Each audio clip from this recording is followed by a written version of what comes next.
অনুব্রত মণ্ডলের সঙ্গে আপনার স্টেজ শেয়ারের একটা ছবি ভাইরাল হয়েছে এবং সেটা নিয়ে বিতর্ক তৈরি হয়েছে। কিসের বিতর্ক ম্যাডাম?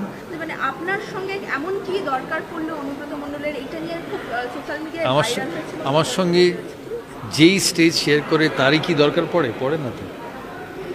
পাবলিক মানুষ আমি, উনিও পাবলিক মানুষ, আর কত পাবলিক মানুষ আছে। আমি গেছিলাম ডিস্ট্রিক্ট স্পোর্টস ফেডারেশনের ফাংশনে, তা স্টেজ শেয়ার করলে কি হয়েছে? আমি সব রকম মানুষের সাথেই স্টেজ শেয়ার করি।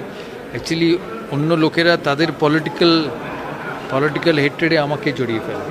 So I am not a political person. I can share the stays with anybody and I will. আমার কোনো নেওয়াও নেই, পাওয়াও নেই।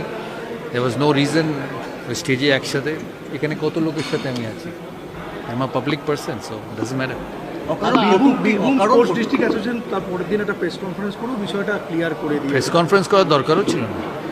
আমি কত লোকের সঙ্গে মিশি। না, অকারণ একটা বলা হয় সৌরভ গাঙ্গুলি সফট টার্গেট হয়ে যাচ্ছে মানুষের কাছে, অকারণ তাকে নিয়ে সৌরভ গাঙ্গুলি আমি বদরও করি না কি টার্গেট করলো, কিসের টার্গেট?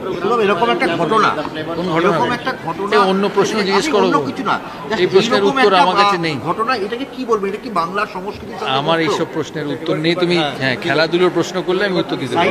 শ্রীহারারা এখনই রাস্তায় বসে আছে, আপনার সঙ্গে দেখাও করতে গিয়েছিলেন তারা। আমি চাইবো তাদের চাকরি হোক, আর তাদের চাকরির ব্যবস্থাও হবে আমার মনে হয়। Thank you.